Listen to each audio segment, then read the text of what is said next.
I don't want to do this. I don't want to talk about Season 2. I really don't, because I don't like Season 2. I can't stand it, so I'm just going to make these next two videos as quick as possible. So, you'll have to excuse me if I miss one or two plot points. I am only going to be going over the ones that are crucial to the story. And any plot points that I find are extremely, they just piss me off. So, I'm just not going to waste any more time. I'm just going to get right into it. Ready? Here we go. So, Season 2 starts off exactly how Season 1 left off. The curse is broken. Everybody remembers who they are.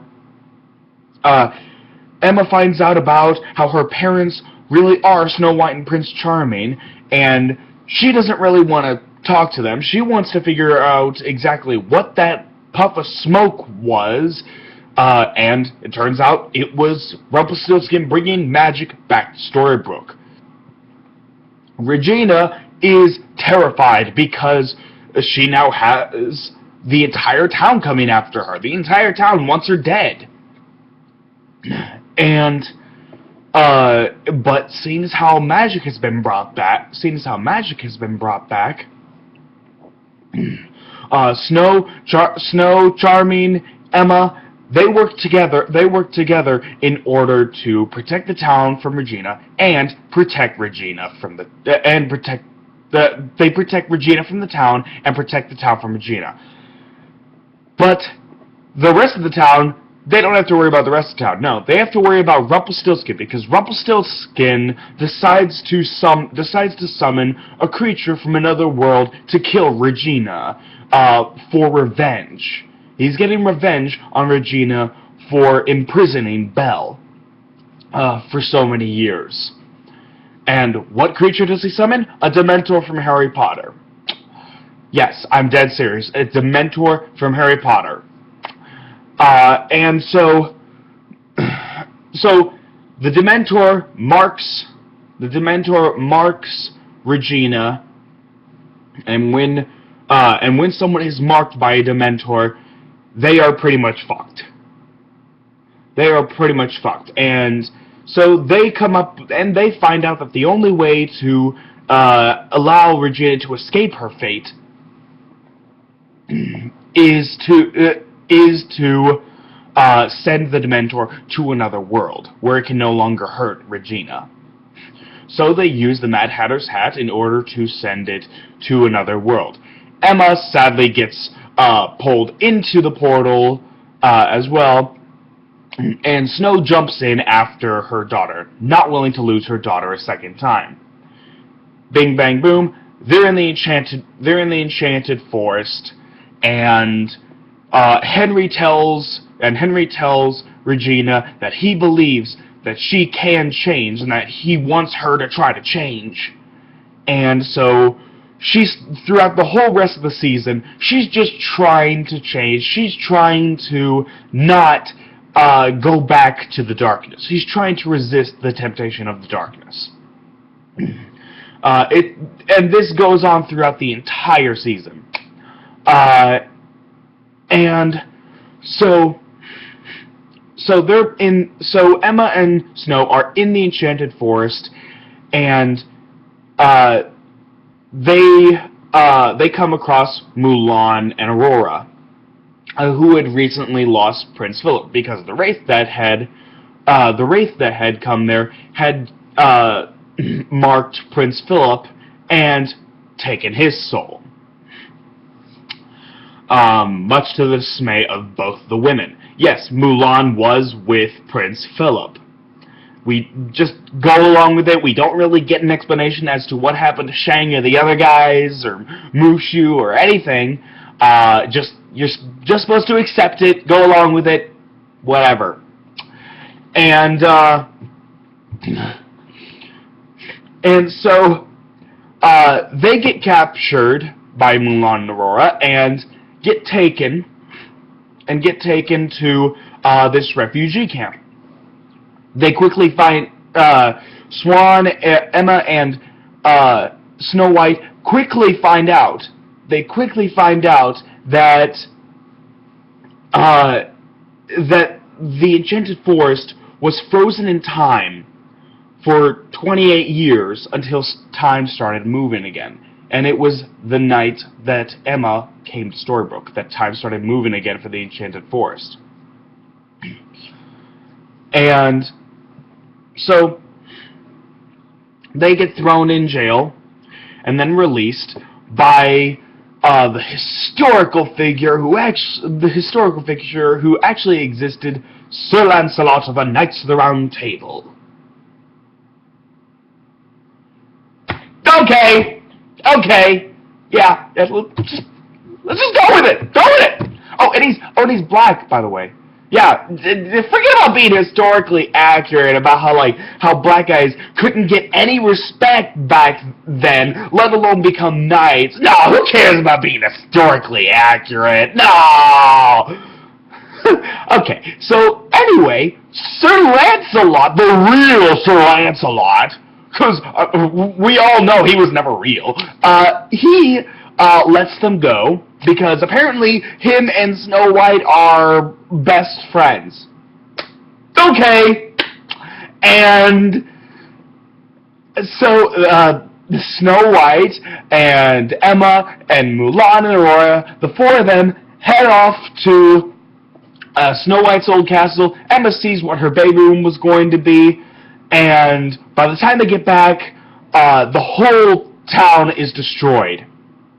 The whole town is destroyed. Oh, that's right. I forgot one important detail. Emma ends up meeting a woman named Cora, who is the villain for the series. No, not Avatar Cora, though God knows that this story would be so much cooler if Avatar Cora was the villain. But no, this Cora is Regina's mother, and she is the Queen of Hearts. That makes way too much sense. It explains so much. It explains why Regina has this obsession with hearts. Well done. Well done. That's the first good thing you did in this season. So, but unfortunately, Cora herself is a terrible character. She's not a good character. I don't like her. She's not interesting whatsoever. But here's the thing. The reason why I forgot about that for a couple minutes is because it happened so fast. It happened so quickly you could almost miss it. And so when they get back to the refugee camp, it's all destroyed, and there are no survivors except for one. Except for one survivor with a well-shaven face, ear piercing, he smells of beer, and he has one fake hand. Very quickly, Emma finds out he's not who he says he is. He is, in fact, Captain Hook. My second favorite character in the series, of course, in Season 2. He's annoying. Like, he is so annoying and irritating throughout the course of Season 2. I don't like him in this season. He becomes one of my favorite characters in the later seasons, but not here. Not here. He's not a good character here. And it really sucks that he didn't have a better introduction into the show. And, So,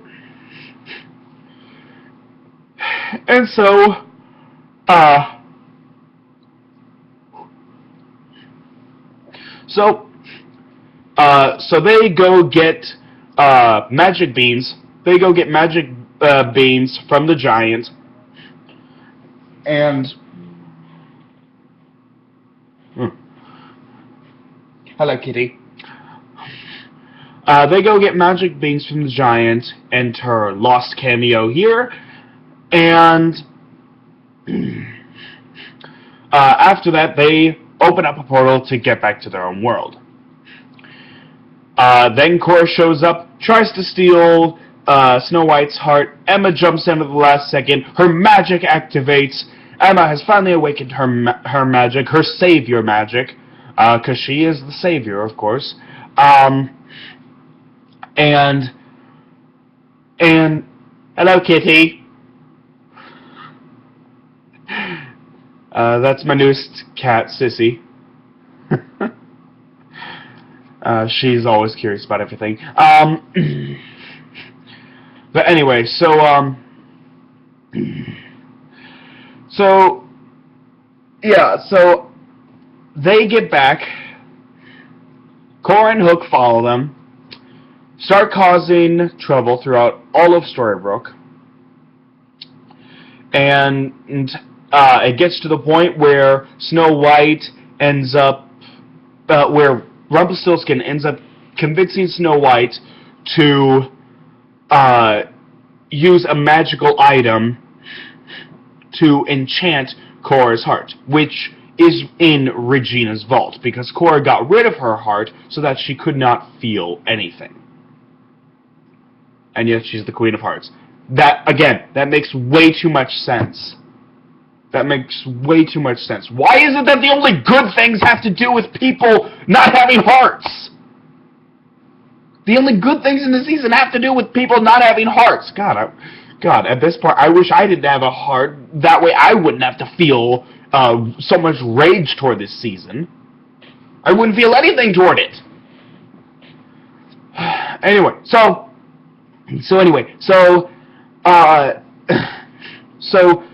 Snow enchants it and then tricks Regina into returning the heart to Cora.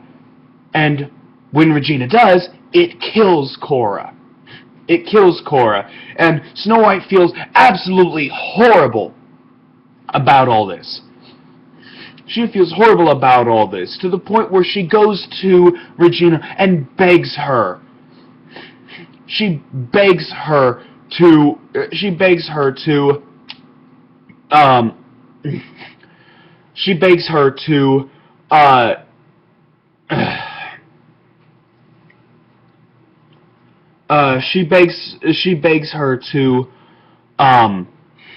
kill her, to crush her heart.